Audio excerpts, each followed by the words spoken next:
adalah masa penantian dan persiapan menjelang kelahiran Kristus. Dan masa Advent itu diperingati pada 4 hari Minggu menjelang hari Natal. Dan pada 4 minggu menjelang Natal ini kita bersyukur, kita merasakan bersuka cita akan anugerah yang terbesar dari kelahiran Tuhan kita Yesus Kristus. Untuk memperingati Advent kita akan menyalakan lilin Advent, dan lilin-lilin ini menggambarkan Yesus sebagai terang bagi dunia. Daun-daun hijau mengingatkan kita bahwa Yesus adalah hidup dan memberikan hidup bagi kita. Setiap minggu Advent kita akan menyalakan sebatang lilin. Pada malam Natal semua lilin Advent akan menyala. Dan kemudian kita akan menyalakan lilin Kristus. Saat kita menyalakan lilin Kristus, kita bersuka cita karena Kristus telah lahir bagi kita. Dialah Immanuel, Allah yang beserta dengan kita. Pada minggu Advent yang pertama ini, di saat kita merenungkan kedatangan Kristus, kita akan menyalakan lilin pengharapan. Lilin ini menandakan bahwa pengharapan kita adalah keyakinan di mana Allah telah akan menyelesaikan rencana agungnya yang sudah dimulai sejak penciptaan. Pengharapan juga adalah keyakinan kita bahwa Allah akan menggenapi semua janji-janjinya. Dan semua janji-janji Tuhan telah dipenuhi dalam Yesus Kristus. Dialah pengharapan kita yang sejati hari ini, esok, dan selama-lamanya. Terpujilah nama Tuhan untuk anugerahnya yang tak terlukiskan.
Jemaat yang dikasihi Tuhan, baik yang ada di ruang ibadah ini maupun Bapak Ibu Saudara yang ada di rumah, marilah kita memulai ibadah kita dengan satu pengakuan bahwa pertolongan kita adalah di dalam nama Tuhan yang menciptakan langit dan bumi. Kasih karunia, rahmat, dan damai sejahtera dari Allah Bapa dan Kristus Yesus Tuhan kita menyertai kita sekalian. Amin. Silakan duduk Bapak Ibu Saudara. Bapak Ibu Saudara yang dikasihi oleh Tuhan, di dalam kehidupan kita banyak mengalami tantangan dan kesulitan. Namun di tengah-tengah semua tantangan dan kesulitan itu, ketika kita datang kepada Tuhan, kita memperoleh kelegaan, kita mendapatkan ketenangan, dan kita mendapatkan pertolongan. Amsal 18 ayat yang ke-10 mengatakan, nama Tuhan adalah menara yang kuat, kesanalah orang benar berlari dan ia menjadi selamat. Mari pagi hari ini kita mau menyatakan pujian penghormatan kita kepada Allah kita, kepada Tuhan kita. Nama yang indah, nama yang mulia, Yesus namanya.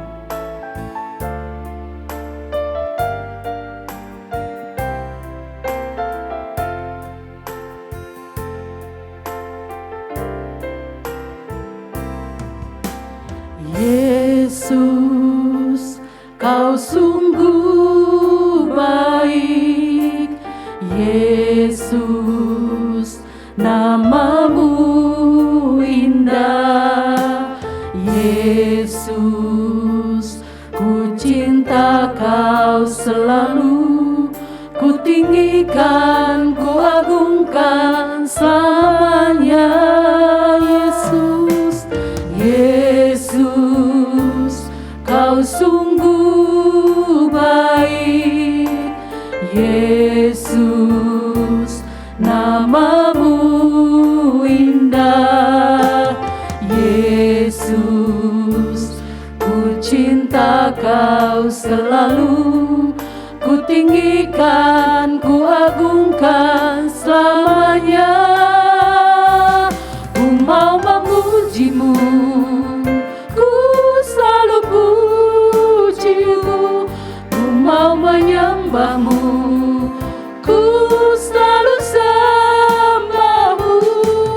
Kau yang layak terima semua pujian, kemuliaan hanya bagi Tuhan.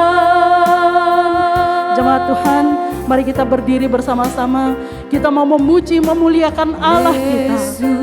Engkau sungguh baik.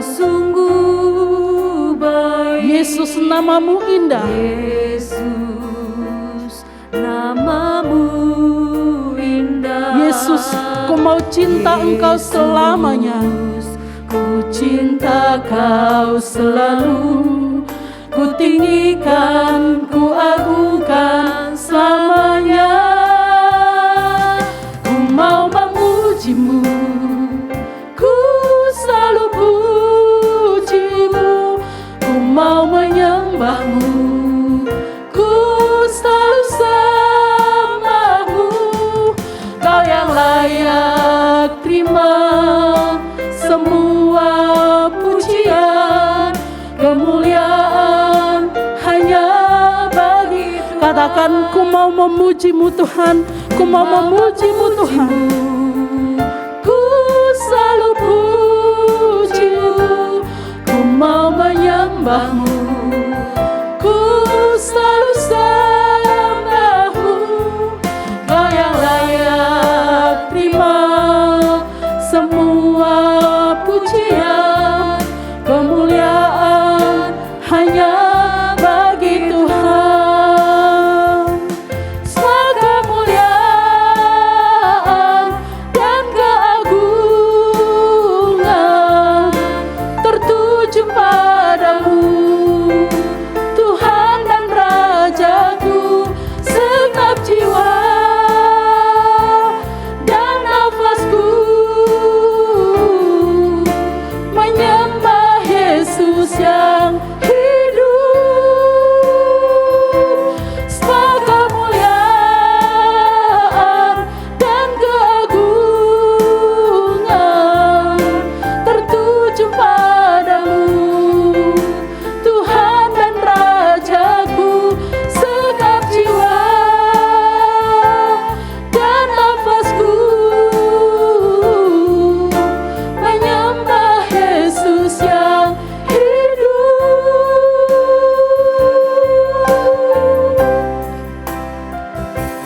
Ku mau memuji-Mu, ku selalu puji-Mu. Ku mau menyembah-Mu, ku selalu sembah-Mu. Kau yang layak terima semua pujian, kemuliaan hanya bagi Tuhan. Kau yang layak Tuhan. Kau yang layak Terima semua pujian, kemuliaan hanya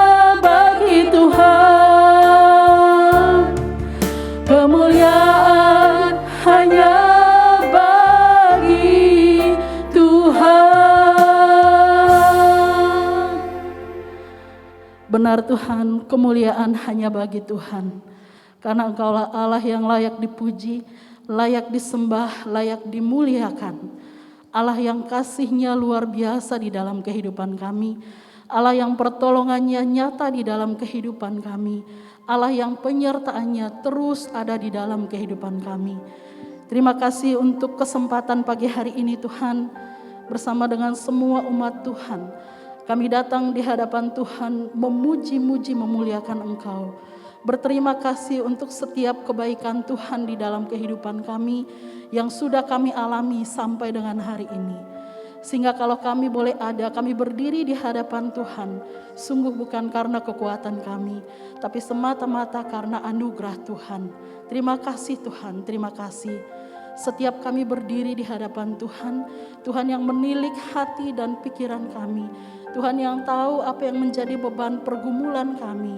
Oleh karena itu hari ini kami rindu, kami berjumpa dengan Engkau secara pribadi, sehingga kami mengalami kelegaan, sehingga kami mengalami sukacita yang daripada Tuhan. Kami mendapatkan kekuatan untuk menapaki hari-hari hidup kami yang ada di depan, yang kami tidak tahu akan seperti apa. Terima kasih Tuhan, dan Engkau juga yang melayakkan kami, mengampuni setiap salah dan dosa kami, sehingga setiap pujian dan penyembahan kami boleh menjadi dupa yang berbau harum di hadapan Tuhan. Tolong kami Tuhan, dari awal sampai berakhirnya ibadah ini, biarlah kami hanya fokus kepada Tuhan, hati kami tertuju kepada Tuhan. Kami bernyanyi untuk Tuhan, kami memberi diri kami juga untuk diisi oleh kebenaran firman Tuhan. Terima kasih Bapa, di dalam nama Tuhan Yesus, Tuhan dan Juru Selamat kami yang hidup, kami berdoa, kami mengucap syukur. Amin. Bapak Ibu jemaat yang dikasihi oleh Tuhan, bersama dengan seluruh orang percaya di segala tempat dan di segala abad, kita akan mengikrarkan pengakuan iman kita, pengakuan iman rasuli. Aku percaya kepada Allah, Bapa yang Maha Kuasa, Khalik langit dan bumi, dan kepada Yesus Kristus, anaknya yang tunggal Tuhan kita, yang dikandung dari Roh Kudus, lahir dari anak darah Maria, yang menderita sengsara di bawah pemerintahan Pontius Pilatus, disalibkan, mati dan dikuburkan, turun ke dalam kerajaan maut. Pada hari yang ketiga, bangkit pula dari antara orang mati, naik ke surga, duduk di sebelah kanan Allah, Bapa yang Maha Kuasa. Dan dari sana Ia akan datang untuk menghakimi orang yang hidup dan yang mati. Aku percaya kepada Roh Kudus, gereja yang kudus dan am, persekutuan orang kudus, pengampunan dosa, kebangkitan tubuh, dan hidup yang kekal. Amin.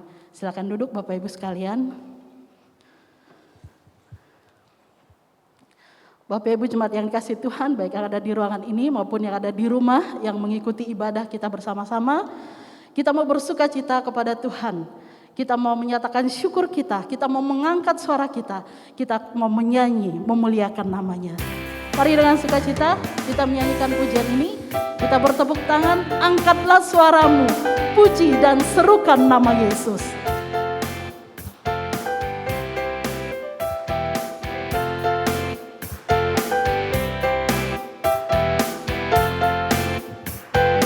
Angkatlah suaramu, puji dan serukan nama Yesus.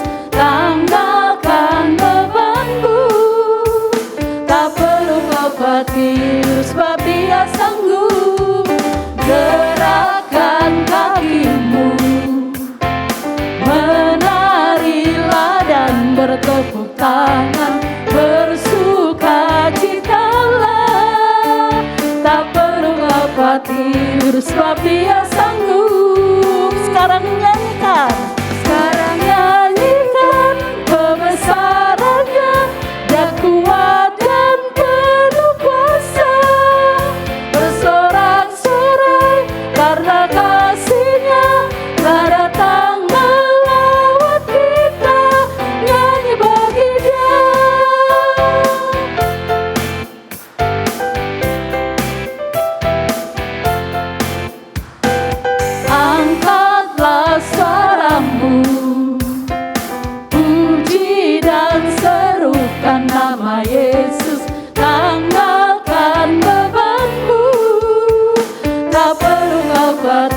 karena kasih-Nya telah datang melawat kita. Nyanyi bagi Dia, nyanyi bagi Dia, nyanyi bagi Dia. Kita berikan kemuliaan bagi Allah kita. Puji Tuhan, Bapak Ibu, ketika kita bernyanyi dari hati kita kepada Tuhan, maka akan ada sukacita di wajah kita. Amin. Kita akan bersama-sama mendengarkan firman Tuhan. Hari ini firman Tuhan akan disampaikan oleh Pendeta Yohan Candawasa. Kita mau memberikan hati kita menjadi tanah yang gembur, yang siap untuk ditaburi oleh kebenaran firman Tuhan. Biarlah kita dengan segala kerinduan kita minta Tuhan untuk mengisi bejana hati kita dengan kebenarannya.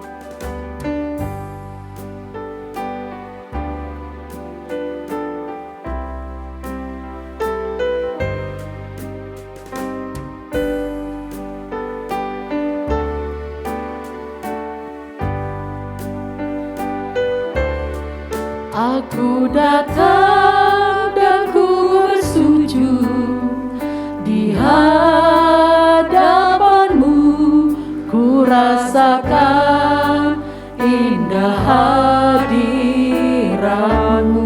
Telah ku buka mata hatiku, telah ku buka mata hatiku, dan seluruh jiwaku untuk ku nikmati firman-Mu.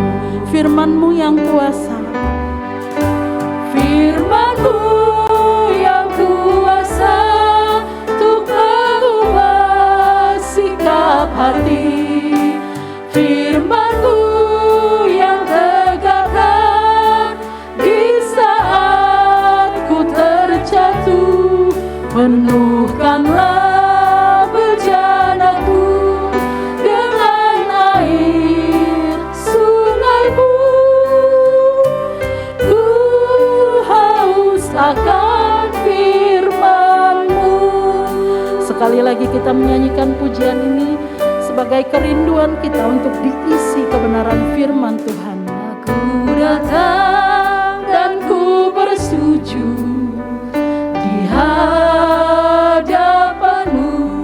ku rasakan indah hadirat-Mu.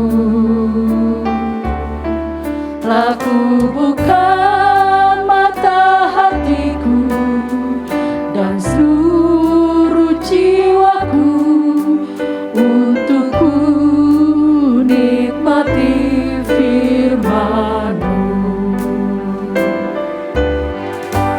Firman-Mu yang kuasa untuk mengubah sikap hati, firman-Mu yang tegakkan di saat ku terjatuh.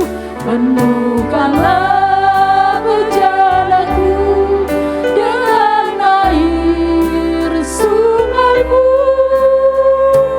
ku haus akan firman-Mu. Firman-Mu yang kuasa, firman-Mu yang kuasa untuk mengubah sikap hati, firman-Mu yang tegakkan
Selamat pagi, kita masih meneruskan tema besar kita yaitu melakukan apa yang dilakukan. Sebelumnya kita tundukkan kepala, kita berdoa. Tuhan, terima kasih untuk ibadah kami pagi hari ini. Engkau berkati kami dengan kehidupan, dengan kesehatan, dan juga dengan kerinduan untuk sekali lagi boleh ada di dalam ibadah ini. Tuhan berkati untuk firman Tuhan yang kami dengar, biar itu menjadi pedoman, menjadi terang, menjadi kekuatan, menjadi penghiburan bagi kami. Di dalam nama Tuhan Yesus kami berdoa, amin. Saudara-saudara, berbicara tentang melakukan apa yang dikatakan, saya ingin membagikan 3 tokoh Alkitab yang kita bisa pelajari banyak hal dari mereka. Yang pertama adalah Yakub. Saya mengajak kita membuka kitab Kejadian pasal 28 ayat 19 sampai 22. Kejadian 28 19 sampai 22 bunyinya demikian, ia menamai tempat itu Betel. Dahulu nama kota itu Luz. Lalu bernasarlah Yakub, jika Allah akan menyertai dan akan melindungi aku di jalan yang kutempuh ini, memberikan kepadaku roti untuk dimakan dan pakaian untuk dipakai, sehingga aku selamat kembali ke rumah ayahku, maka Tuhan akan menjadi Allahku, dan batu yang kudirikan sebagai tugu ini akan menjadi rumah Allah. Dari segala sesuatu yang kau berikan kepadaku akan selalu kupersembahkan 1/10 kepadamu. Nah, saudara-saudara, dari perkataan Yakub ini kita melihat ada 3 hal. Yang pertama, dia punya 3 janji kepada Tuhan.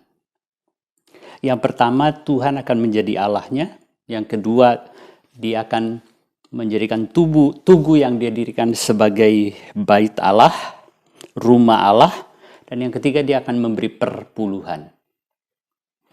Tapi 3 janji ini kepada Tuhan ada syaratnya. Yakub berikan kepada Tuhan, yaitu kalau Tuhan melindungi dia, memberikan roti, memberikan pakaian, dan sampai dia bisa selamat kembali ke rumah bapaknya.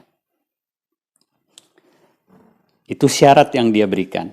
Dan yang ketiga, saudara-saudara, semua ini terjadi. Janji Yakub kepada Tuhan itu terjadi, dia sampaikan kepada Tuhan itu di Betel.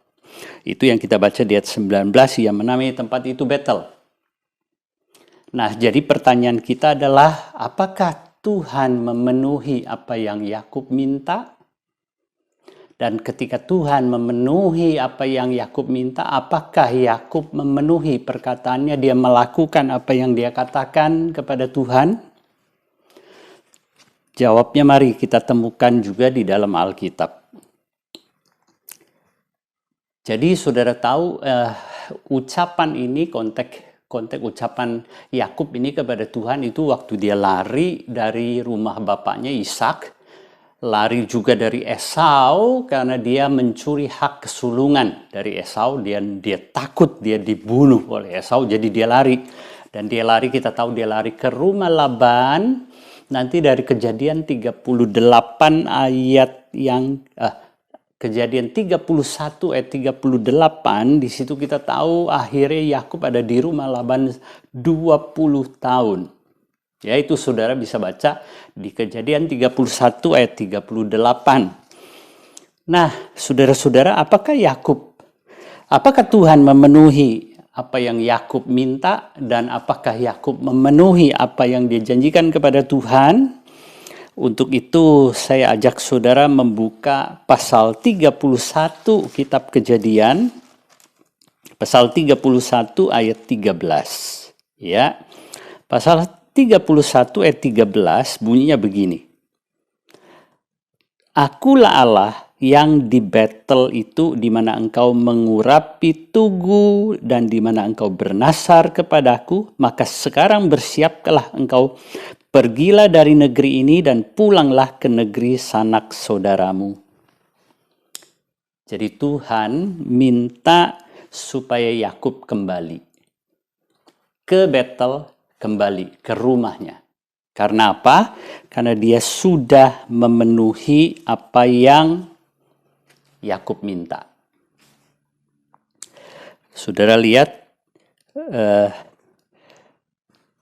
berarti ketika Tuhan memanggil Yakub itu dia sudah 20 tahun. Ya, berdasar keterangan tadi di pasal 31 ayat 38, dia sudah 20 tahun di rumah Laban. Kalau begitu Yakub tidak memenuhi apa yang dia katakan kepada Tuhan. Kenapa? Karena rupanya dia sudah betah di rumah Laban. Dia sudah ada 2 istri, Lea dan Rahel, dan dia juga sudah punya anak-anak, dia punya harta kekayaan sendiri, saudara-saudara. Jadi dia tidak penuhi itu. Nah, sampai Tuhan yang mendatangi dan minta Yakub melakukan apa yang dia pernah katakan kepada Tuhan. Dan akhirnya memang Yakub berangkat, saudara-saudara. Kita lihat, tetapi apakah Yakub pergi ke Betel? Ternyata tidak. Di pasal 35, di situ Tuhan kembali memanggil Yakub untuk memenuhi apa yang dia katakan kepada Tuhan. Ya, di pasal 35 ayat 1-3, coba kita lihat ya. Allah berfirman kepada Yakub, bersiaplah ke Betel, tinggallah di situ, buatlah di situ mezbah bagi Allah yang telah menampakkan diri kepadamu ketika engkau lari dari Esau, kakakmu. Lalu berkatalah Yakub kepada seisi rumahnya dan kepada semua orang bersama dengan dia, jauhkanlah dewa-dewa asing yang ada di tengah-tengah kamu, tahirkan dirimu dan tukarlah pakaianmu. Marilah kita bersiap pergi ke Betel, aku akan membuat mezbah bagi Allah yang telah menjawab aku pada masa kesesakanku dan yang telah menyertai aku di jalan yang kutempuh. Dari ucapan ini kita tahu berarti Tuhan memang memenuhi. Maka Yakub mengatakan, menjawab aku pada masa kesesakanku dan telah menyertai aku di jalan yang kutempuh. Pertanyaan kita, saudara-saudara, kenapa pasal 35 ini Allah kembali berfirman kepada Yakub, bersiaplah pergi ke Betel? Bukankah tadi di pasal 31 kita sudah lihat Tuhan meminta Yakub kembali. Rupanya saudara-saudara pasal 31 memang Yakub meninggalkan rumah Laban untuk ke Betel. Pulang lagi ke rumah orang tuanya. Tetapi tidak pernah sampai karena di pasal 33 kitab Kejadian dicatat ternyata Yakub membeli tanah di Sikhem dan dia menetap di Sikhem. Jadi lagi-lagi dia tidak memenuhi apa yang dia katakan kepada Tuhan, sehingga Tuhanlah yang lagi-lagi mengingatkan, lagi-lagi meminta Yakub melakukan apa yang dia katakan. Nah, sampai akhirnya saudara-saudara, tercapaikah Yakub memenuhi perkataannya kepada Tuhan? Tuhan sudah lakukan apa yang Yakub katakan, menyertai aku di jalan yang kutempuh sampai aku nanti kembali dengan selamat ke rumah orang tuaku. Tuhan sudah lakukan itu, bahkan menjadi pengakuan Yakub sendiri. Akhirnya kita lihat Yakub penuhi gak kata-katanya setelah 2 kali dia ingkar. Dia tidak melakukannya. Saudara-saudara, di pasal 35 ayat 14 dan 15 kita dapat jawabannya. Pasal 35 ayat 14-15 di situ dikatakan, kemudian Yakub mendirikan tugu di tempat itu, yaitu tugu batu. Ia mempersembahkan korban curahan dan menuangkan minyak di atasnya. Yakub menamai tempat di mana Allah telah berfirman kepadanya Betel. Jadi dia akhirnya memenuhi. Nah, saudara-saudara, saya ingin kita perhatikan, sebetulnya kalau begini, yang setiawan itu siapa? Yakub loh yang ngomong sama Tuhan, kalau Tuhan menyertai aku di jalan yang kutempuh, kasih aku roti, kasih aku pakaian, dan melindungi aku sampai aku selamat kembali ke rumah orang. Itu Yakub yang ngomong. Tetapi yang mengusahakan supaya kata-kata itu terpenuhi, terwujud, tidak diingkari, yang usahain Tuhan loh. Yakub lupa, Tuhan panggil. Yakub nyeleweng lagi ke Sikem, Tuhan panggil lagi. Sampai perkataan itu betul-betul Yakub penuhi. Saudara-saudara, Tuhanlah yang setiawan. Tuhanlah yang mengusahakan supaya Yakub memenuhi perkataannya. Sekarang saya ajak saudara melihat tokoh yang kedua, yaitu Yunus. Yunus juga sama, saudara-saudara. Kalau kita lihat dari tema kita melakukan apa yang dikatakan, kita akan lihat lagi berulang kali Alkitab menunjukkan kita pinter ngomong. Tetapi nanti yang setiawan, yang mengusahakan supaya kita bisa memenuhi apa yang kita katakan, itu Tuhan sendiri. Mari kita lihat Yunus pasal 1 ayat 1 sampai 3. Kitab Yunus pasal 1 ayat 1 sampai 3. Saya bacakan buat saudara-saudara. Datanglah firman Tuhan kepada Yunus bin Amitai demikian. Bangunlah, pergilah ke Niniwe, kota yang besar itu. Berserulah terhadap mereka karena kejahatannya telah sampai kepadaku. Tetapi Yunus bersiap melarikan diri ke Tarsis, jauh dari hadapan Tuhan. Ia pergi ke Yafo dan mendapatkan di sana sebuah kapal yang akan berangkat ke Tarsis. Ia membayar biaya perjalanannya, lalu naik kapal itu untuk berlayar bersama-sama dengan mereka ke Tarsis, jauh dari hadapan Tuhan. Saudara-saudara mungkin tahu, nama Yunus itu artinya adalah merpati. Dan merpati di dalam Alkitab selalu menjadi binatang yang dipakai untuk berbicara hal-hal yang baik. Saudara ingat yang pertama kali burung merpati muncul adalah di dalam kisah Nuh. Setelah banjir besar, air bah berhenti, hujan deras berhenti, maka Nuh mau tahu apakah daratan sudah kering. Dia lepaskan burung gagak. Burung gagaknya nggak kembali. Mungkin karena menemukan mayat bergelimang di mana-mana, itu makanan lagi, maka mereka pesta makan sana sini. Maka kedua kali Nuh melepas burung merpati. Dan di dalam cerita itu merpati itu kembali membawa sehelai daun zaitun. Nuh jadi tahu bahwa daratan sudah kering. Saudara-saudara, dia dilepas untuk ditugaskan memberitahu, pulang memberitakan apakah daratan sudah kering. Merpati ini pergi dan pulang dengan setia memenuhi tugasnya. Dan waktu kita membaca Injil, Yesus Kristus berhubungan dengan burung ini paling tidak 2 kali. Yang pertama di dalam baptisannya oleh Yohanes Pembaptis, langit terbuka, turun Roh Kudus dalam wujud apa? Seperti burung merpati. Luar biasa. Kehormatan yang sangat tinggi dipakaikan untuk burung merpati.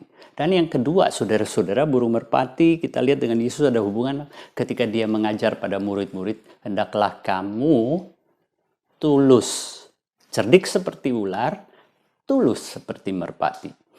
Lagi-lagi merpati itu menjadi sesuatu simbol ketulusan. Maka waktu kita mengetahui Yunus artinya adalah merpati, tentulah menggambarkan sifat, karakter, kesetiaan, ketulusannya. Ternyata tidak, saudara-saudara, kita tidak menjumpai Yunus seperti merpati, lebih mirip gagak.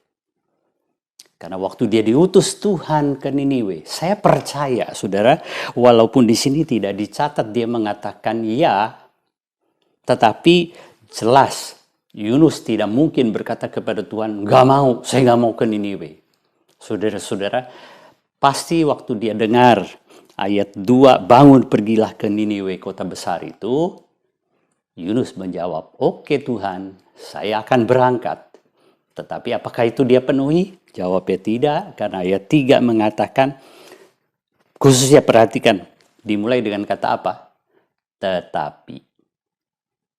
Tetapi itu berarti ngomongnya yes, tetapi tingkah lakunya enggak.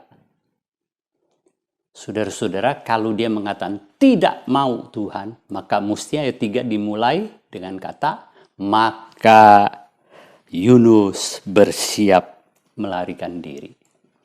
Ini dengan kata tetapi menunjukkan, oh rupanya di ayat 2 dengan ayat 3 ini ada kontrasnya. Ayat 2 lu bilang iya, tetapi di ayat 3, kenapa pakai tetapi? Karena engkau tidak lakukan apa yang kau katakan kepada Tuhan. Saudara-saudara, Yunus melarikan diri. Jadi, lain di mulut, lain di tindakan. Dan akhirnya kita tahu Tuhan mengirimkan badai sampai dia dibuang ke laut. Dan setelah dibuang ke laut atas penentuan Tuhan dikatakan datanglah seekor besar, ikan besar menelan Yunus, kemudian membawa dia sampai ke daratan.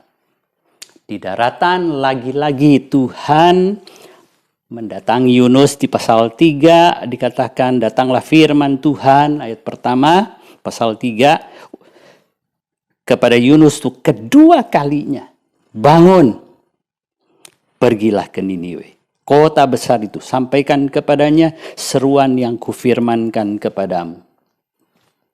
Saudara, kali ini Yunus tidak punya pilihan. Dia nggak berani lagi melawan, dia berangkat ke Niniwe. Dia berkhotbah di Niniwe. Dan hasilnya memang menakjubkan. Seluruh kota, seluruh bangsa Niniwe yang sekitar 120.000 orang itu mendengar khotbah daripada Yunus dan mereka bertobat. Sehingga malapetaka hukuman yang Tuhan mau jatuhkan kepada Niniwe itu tidak jadi. Tuhan batal menghukum bangsa ini. Tetapi menarik saudara-saudara, walaupun perilaku Yunus sekarang sesuai dengan apa yang dia ngomong. Di pasal 3 waktu datang firman Tuhan kedua kali menyuruh dia ke Niniwe, dia pasti saat itu menjawab, ya Tuhan, kali ini aku pasti pergi. Dan betul, dia lakukan. Kali ini mulut ngomong sama perilaku sama. Tetapi saudara lihat, sesuatu yang mengejutkan kita adalah di pasal 4 ayat 1 dan 2 memberitahu sesuatu yang luar biasa pada kita. Dikatakan di situ pasal 4 ayat 1 dan 2, tetapi hal itu mengesalkan hati Yunus, lalu marahlah ia. Apa nih yang bikin dia kesal? Dan apa ini yang bikin dia marah? Di ayat 2, dan berdoalah Yunus kepada Tuhan, kata, ya Tuhan, bukankah telah kukatakan itu ketika aku masih di negeriku, itu sebabnya maka aku dahulu melarikan diri ke Tarsis, sebab aku tahu bahwa Engkaulah Allah yang pengasih dan penyayang, yang panjang sabar dan berlimpah kasih setia, serta menyesal karena malapetaka yang hendak didatangkannya. Kita naik ke pasal 3 ayat 10. Di situ dikatakan pasal 3 ayat 10, ketika Allah melihat perbuatan mereka itu, yakni bagaimana mereka berbalik dari tingkah laku yang jahat, maka menyesallah Allah kala malapetaka yang telah dirancangkannya terhadap mereka, dan ia pun tidak jadi melakukannya. Ini bikin Yunus marah. Ini bikin Yunus kesal, yaitu Tuhan batal menghukum Niniwe karena bangsa ini berbalik. Jadi kalau begitu, ternyata walaupun perilakunya seturut dengan perkataannya, tetapi ternyata hatinya berbeda. Jadi kalau mula-mula lain di mulut, lain di perilaku.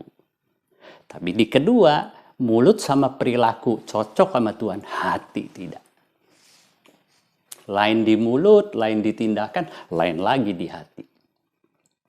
Nah, saudara-saudara, di sini lagi-lagi kita melihat apa yang Tuhan lakukan. Supaya ada keselarasan apa yang kamu katakan, apa yang kamu lakukan, dan itu juga seturut dengan apa yang ada di dalam hati. Kita membaca di pasal 4 ayat 9 sampai 11. Pasal 4 ayat 9 sampai 11. Lalu berfirmanlah Allah kepada Yunus, layakkah engkau marah karena pohon jarak itu? Jawabnya, selayaknya lah aku marah sampai mati. Lalu Allah berfirman, engkau sayang kepada pohon jarak itu yang untuknya sedikit pun kau tidak berjerih payah dan tidak engkau tumbuhkan dan tumbuh dalam satu malam dan binasa dalam satu malam pula. Bagaimana tidak aku akan sayang kepada Niniwe, kota yang besar itu yang berpenduduk lebih dari 120.000 orang yang semuanya tidak tahu membedakan tangan kanan dari tangan kiri dengan ternaknya yang banyak. Saudara, di dalam ucapan ini Tuhan menunjukkan gimana gua nggak sayang. Nah, saudara mesti tahu ya, ternyata di atas itu ada cerita Yunus itu kepanasan. Karena ada angin timur yang terik dan matahari yang terik. Di dalam panas dia, Tuhan kemudian menumbuhkan sebatang pohon jarak. Untuk apa? Membuat Yunus boleh berteduh.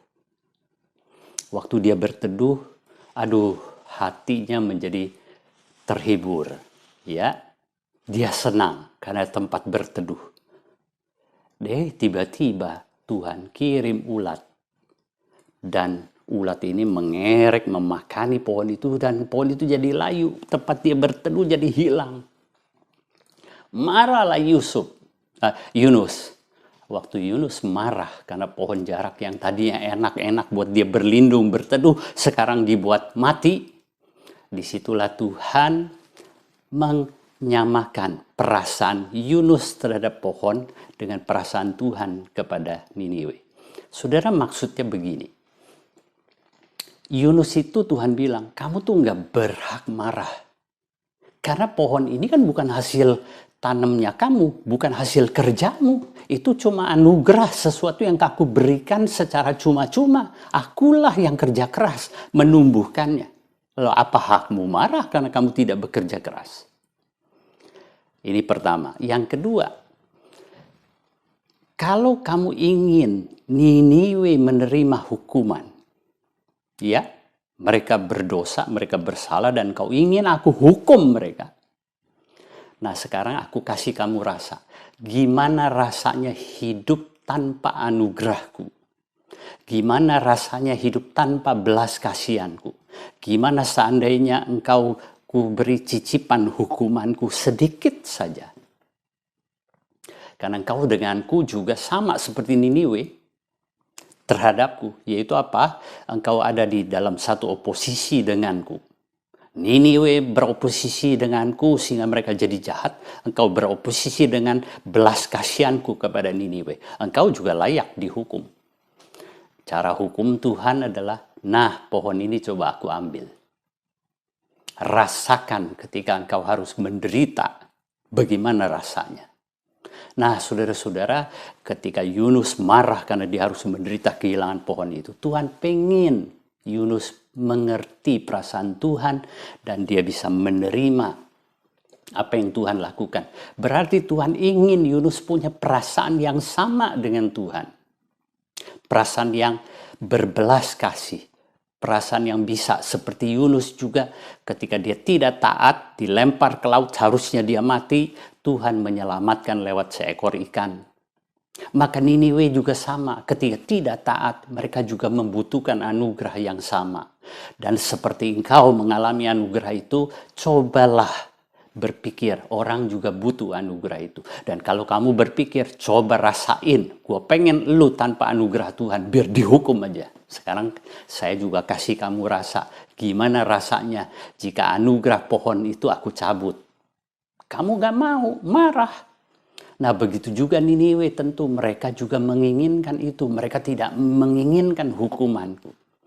Saudara-saudara, jadi Tuhan juga nih yang berjuang, yang berusaha untuk mencuning hatinya Yunus supaya perbuatan, perkataan sama hati sama. Banyak orang taat kepada Tuhan. ya, ngomong dan taat, tapi bukan karena dari hati. Rupanya itu juga Tuhan pingin ubahkan. Saudara, Yakub berkata, ini dan itu yang dia mau dia akan lakukan buat Tuhan, tapi dia tidak lakukan. Tuhan itu setiawan, Tuhan yang usahakan sampai Yakub penuhi. Waktu Yunus mulut sama tindakan berbeda, Tuhan yang usahakan sampai kirim ikan, dia diberi kesempatan kedua. Waktu di Niniwe bertobat, lain lagi kelihatan hati Yunus berbeda dengan hati Tuhan. Dia berbuat betul, dia taat betul, tapi tidak dari hati. Lagi-lagi Tuhan melakukan pembentukannya pada Yunus. Dia yang berjuang, saudara-saudara. Inilah yang luar biasa. Tuhan minta kita tidak sekedar berbuat, tapi juga itu mesti lahir dari hati, karena dia melihat hati. Tapi kita nggak berdaya, saudara-saudara, mengubah hati kita sendiri. Seperti Yeremia berkata, mana ada singa, macan yang bisa mengubah belangnya sendiri. Tuhan berbelas kasih. Tokoh ketiga dan terakhir, saudara-saudara, yang saya ingin kita lihat adalah yang ngomong kemudian tidak dilakukan. Dan Tuhan berjuang, membentuk, menyempurnakan sampai apa yang kita katakan itu terwujud. Saudara tahu, kali ini kita lihat satu tokoh dari Perjanjian Baru. Saudara bisa ingat siapa yang ngomong kemudian tidak memenuhi. Kalau tema kita melakukan apa yang dikatakan, orang ini cuma bisa mengatakan tetapi tidak melakukan. Tokoh itu adalah Petrus. Untuk itu saya ajak saudara melihat Injil Yohanes pasal 13 ayat 37. Itu adalah malam terakhir di dalam perjamuan malam. Petrus waktu Yesus berkata, semua murid akan meninggalkan dia. Ke tempat dia pergi, murid-murid tidak bisa ikut, bahkan akan melarikan diri. Satu-satunya yang berkata secara berbeda dengan murid-murid lain cuma ikut-ikutan, adalah Petrus. Saudara-saudara, pasal 13 Yohanes ayat 37, saya bacakan Yohanes 13 ayat 37, mulai dari ayat 36 ya. Simon Petrus berkata kepada Yesus, Tuhan, kemanakah engkau pergi? Jawab Yesus, ke tempat aku pergi engkau tidak dapat mengikuti aku sekarang, tetapi kelak engkau akan mengikuti aku. Kata Petrus kepada Tuhan, mengapa aku tidak dapat mengikuti engkau sekarang? Aku akan memberikan nyawaku bagimu. Kalau catatan Matius dan catatan Lukas ya, Lukas 22 saya bacakan ayat 33, dia ngomong begini si Petrus, Tuhan, aku bersedia masuk penjara dan mati bersama-sama dengan engkau. Nah, dengan cepat kita bertanya, apakah Petrus melakukan apa yang dia katakan? Kita semua tahu, bukan? Jawabnya adalah tidak. Malah yang dia lakukan terbalik sama sekali. Dia menyangkal Yesus 3 kali. Dan sebelum itu dia lakukan, Yesus sudah katakan. Jawab Yesus begini, nyawamu, ayat 38 nyambung, tadi ayat 37, sekarang kita baca ayat 38. Nyawamu akan kau berikan bagiku, sesungguhnya aku berkata kepadamu, sebelum ayam berkokok, engkau telah menyangkal aku 3 kali. Saudara-saudara, bukan cuma nggak dilakukan apa yang dia katakan, malah dia melakukan yang sebaliknya. Jadi kita berpikir atau kita bertanya di sini, apakah Petrus bohong waktu dia berkata, nyawaku akan kuberikan kepadamu? Atau waktu dia berkata, aku bersedia masuk penjara dan mati bersama-sama dengan kau. Apakah dia sedang membohongi Yesus? Saya percaya tidak.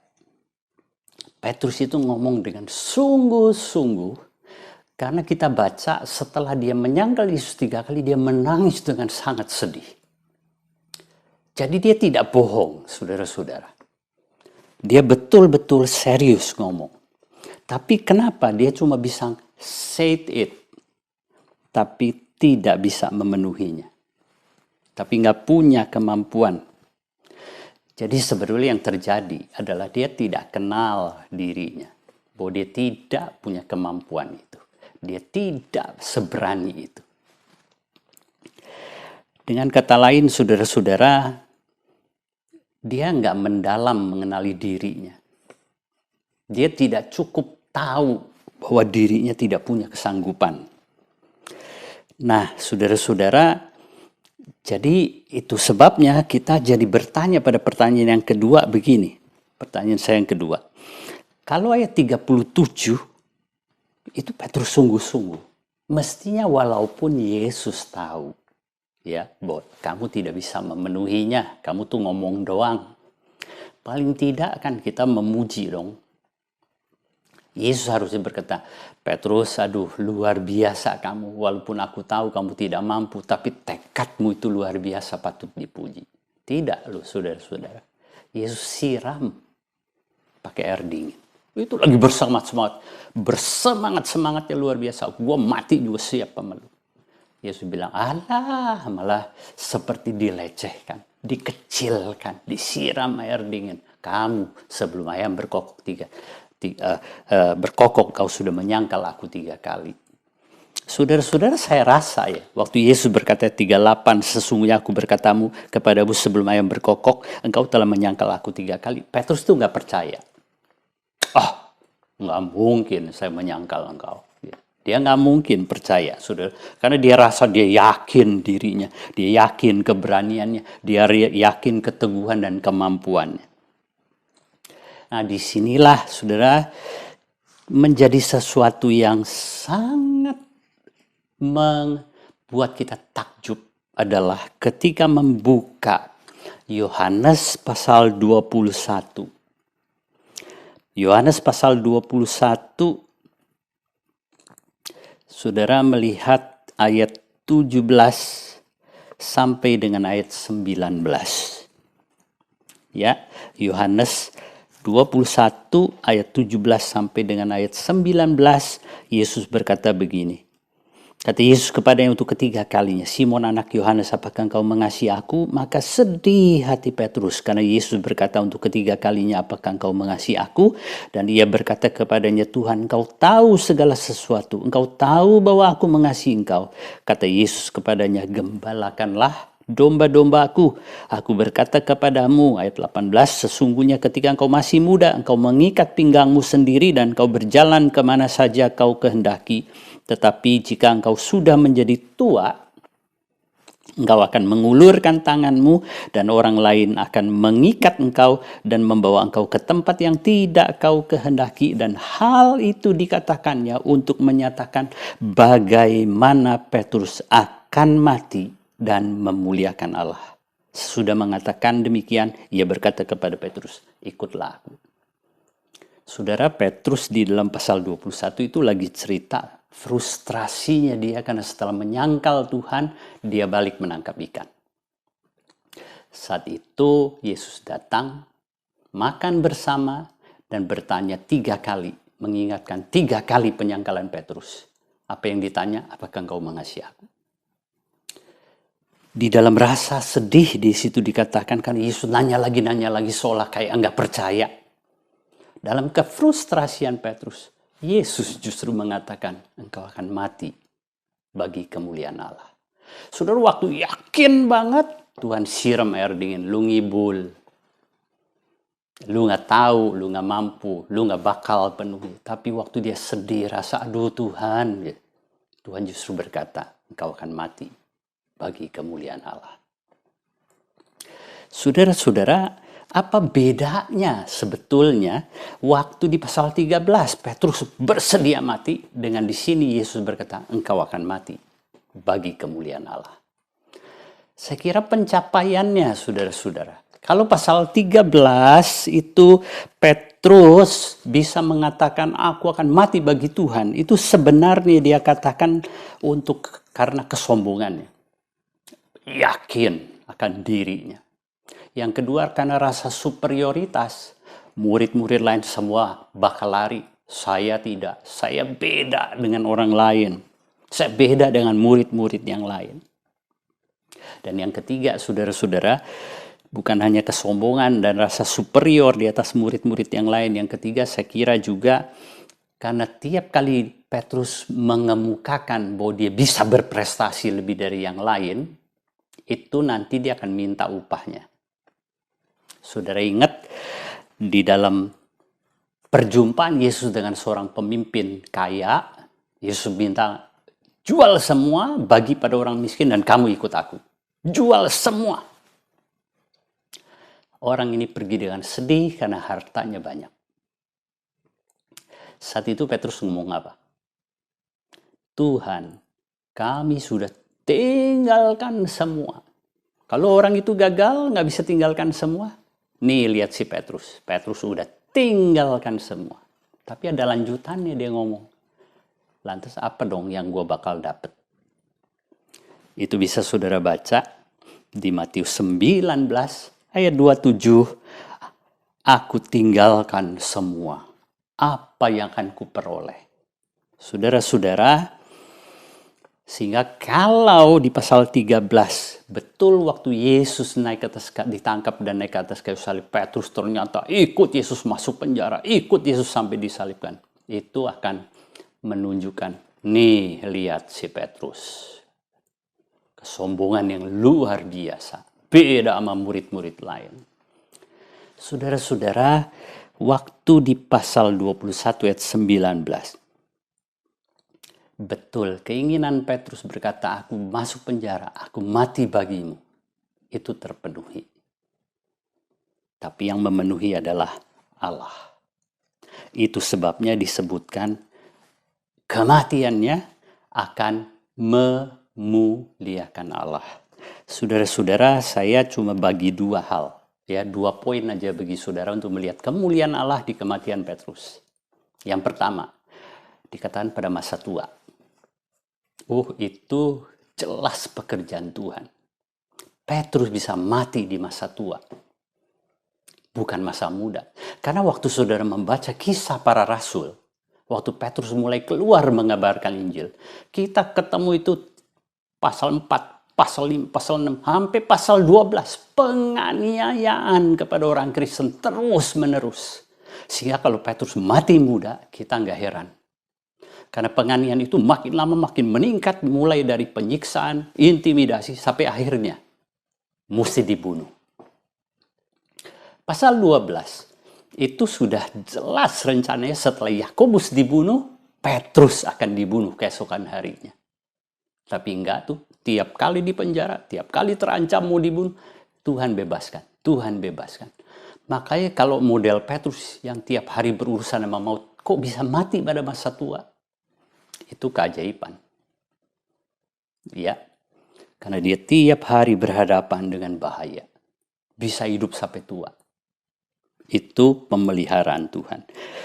Yang kedua, saudara lihat, waktu Petrus mau mati, di dalam cerita tradisi sejarah, berhadapan dengan salib, dia minta apa?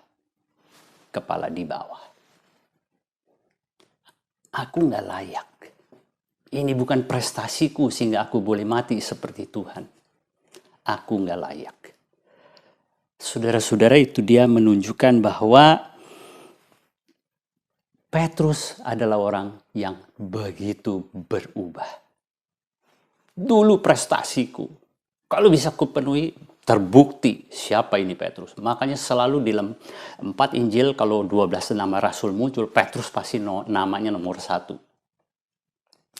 Tetapi pada akhir, saudara-saudara, dia tahu kalau dia boleh mati di atas kayu salib seperti Kristus Tuhannya, itu anugerah, maka dia rasa nggak pantas. Itu bukan pencapaianku. Itu kemuliaan Tuhan. Lagi-lagi saudara dan saya cuma melihat satu poin. Bahwa apa itu? Yang ngomong Petrus, dia tidak mampu penuhi. Tuhan yang mengolah itu sampai akhirnya apa yang Petrus katakan terwujud.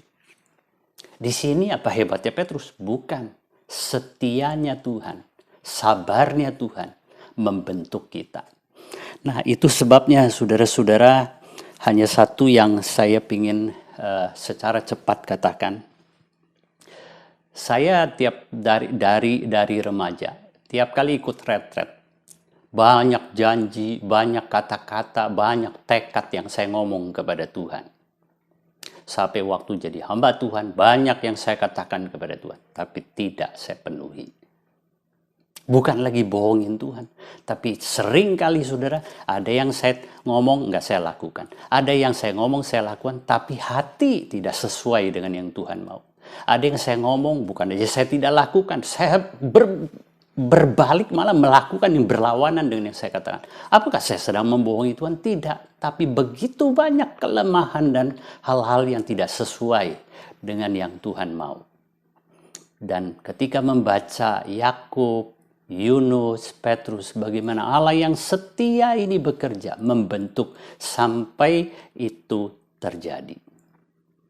Maka saudara-saudara, mari jangan kita berputus harap karena kita masih berupa bejana yang terus-menerus Tuhan bentuk sampai kita pada akhirnya sempurna serupa dengan Kristus. Saya mau tutup khotbah saya pada hari ini dengan membaca 2 Timotius pasal 2 ayat 11 sampai 13. 2 Timotius pasal 2 ayat 11 sampai 13. Benarlah perkataan ini, jika kita mati dengan Dia, kita pun akan hidup dengan Dia.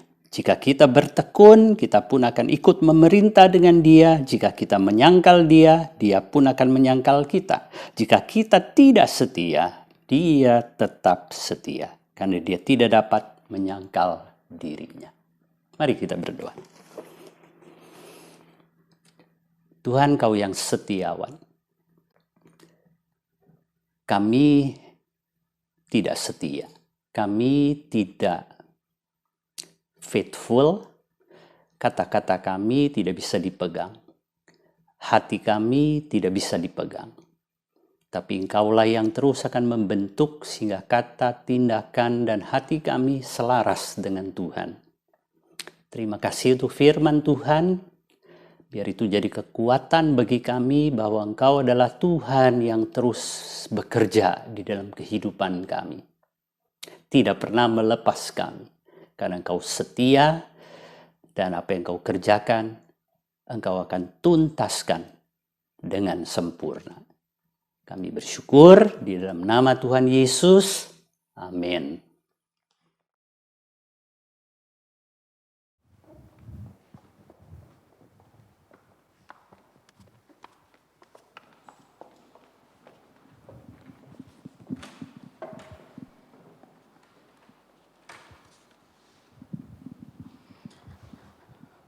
Bapak Ibu jemaat yang dikasihi oleh Tuhan, kita bersama-sama sudah diberkati oleh kebenaran firman Tuhan. Allah yang kita sembah adalah Allah yang setia, Allah yang panjang sabar. Kalau Allah itu sabar terhadap Yakub, sabar terhadap Yunus, sabar terhadap Petrus, Dia juga Allah yang panjang sabar terhadap kita. Tetapi satu hal yang harus kita perhatikan, jangan sampai kita mengabaikan panjang sabarnya Tuhan dan membiarkan hidup kita tidak sesuai dengan kehendak Tuhan. Kiranya Tuhan terus menolong kita hari lepas hari untuk melakukan firman Tuhan, sehingga semakin hari kita semakin sempurna sama seperti Tuhan yang adalah sempurna. Kita akan memberikan persembahan syukur kita. Bapak Ibu yang ada di rumah boleh memberikannya sesuai dengan apa yang tertera di layar. Kemudian Bapak Ibu yang ada di dalam ruangan ini tetap di tempat karena nanti akan ada petugas yang mengedarkan kantong persembahan. Kita bersama-sama menyanyikan pujian, angkatlah suaramu, puji dan serukan nama Yesus.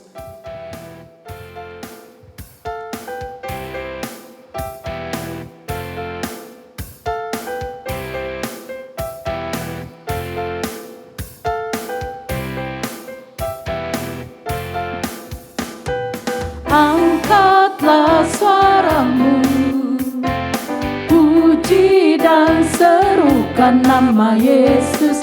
Tanggalkan bebanmu, tak perlu kau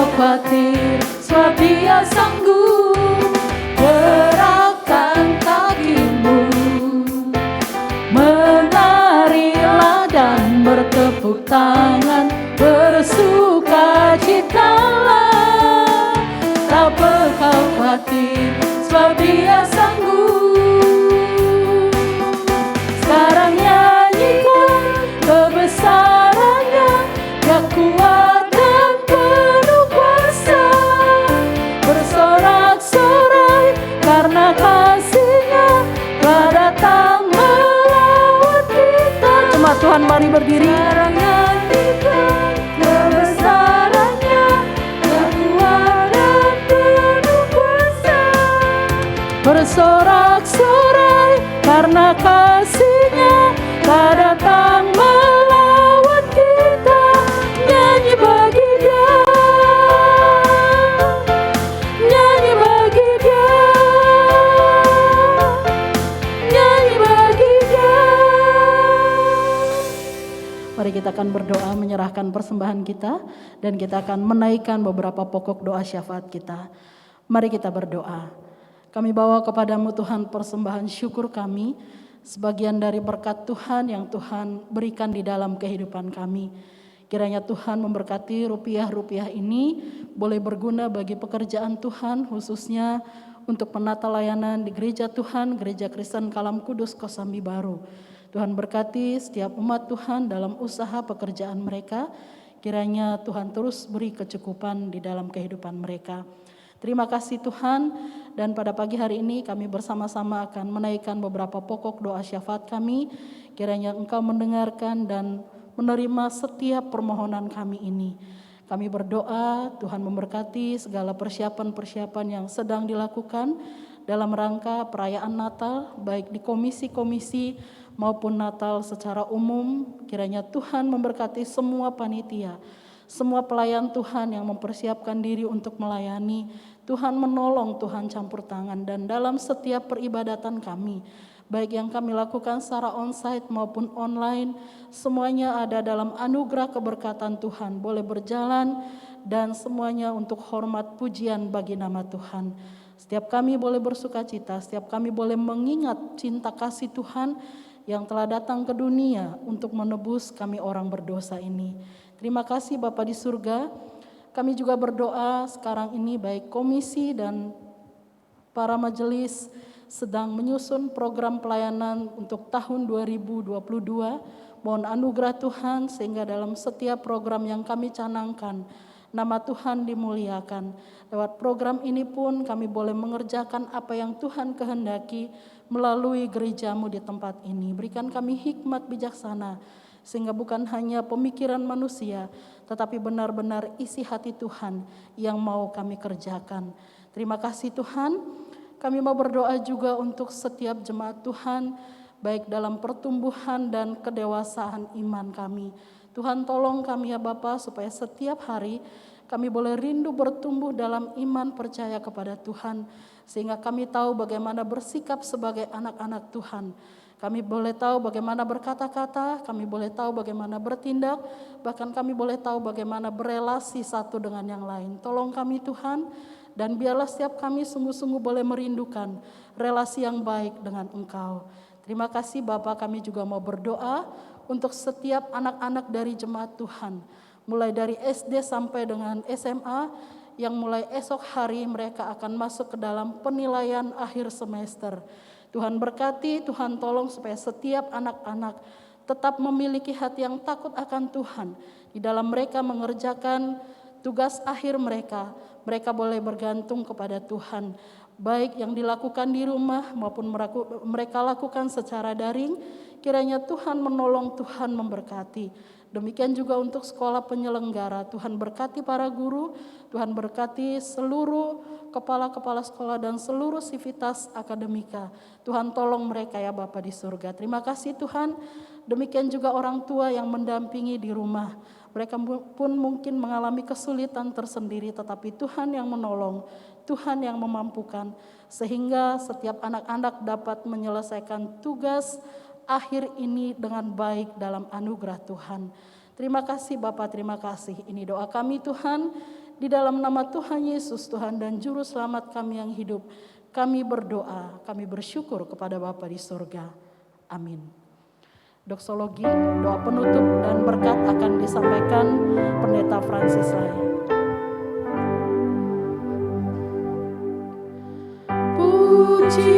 Allah Bapa Putra, puji Allah Roh Kudus, ketiganya yang esa. Pohon selamat sumber berkat. Amin.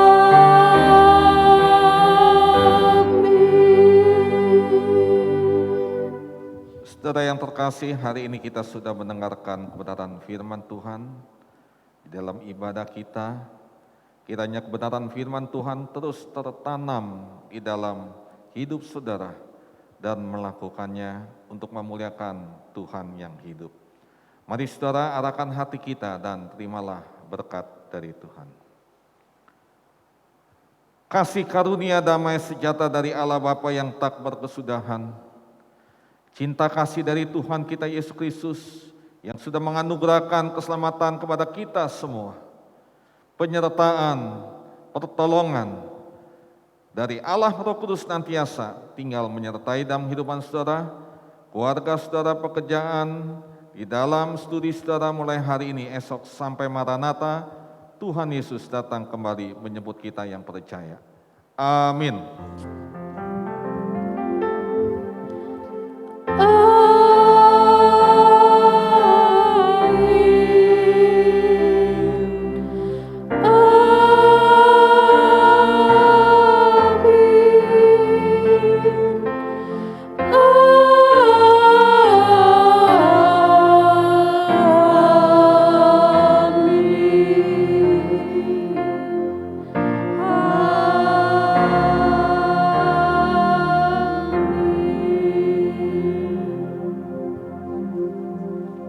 Silakan duduk, satu duduk.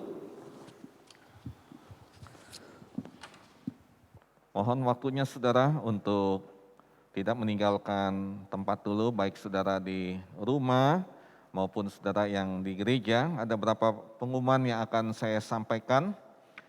Selamat bergabung bagi saudara yang baru pertama kali di dalam mengikuti ibadah live streaming hari ini GKK Kosambi Baru. Baik yang datang ibadah di ruangan ini di gereja ataupun yang mengikuti ibadah secara live atau YouTube di rumah, kami menyambut dengan penuh sukacita minggu depan dan seterusnya kita dapat terus mengikuti ibadah bersama dengan keluarga. Dan terima kasih kepada hambanya Bapak Pendeta Yohan Candawasa yang telah menyampaikan firman Tuhan yang sudah memberkati kita. Dan terima kasih juga kepada tim ibadah dan tim multimedia yang sudah dari pagi mempersiapkan segala sesuatunya. Tuhan Yesus memberkati. Saudara, untuk ibadah minggu depan, tanggal 5 Desember adalah minggu Advent kedua. Dan ibadah tetap dilangsungkan secara onsite dengan kapasitas 75 orang. Dan jemaat di rumah bisa mengikuti dengan live streaming YouTube dan akan diadakan perjamuan kudus.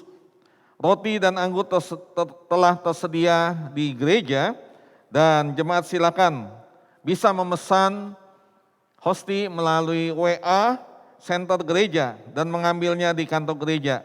Dan perjamuan kudus ini saudara hanya dilayani dan dapat diikuti pada saat ibadah live saja. Yaitu pada pukul 8 pagi.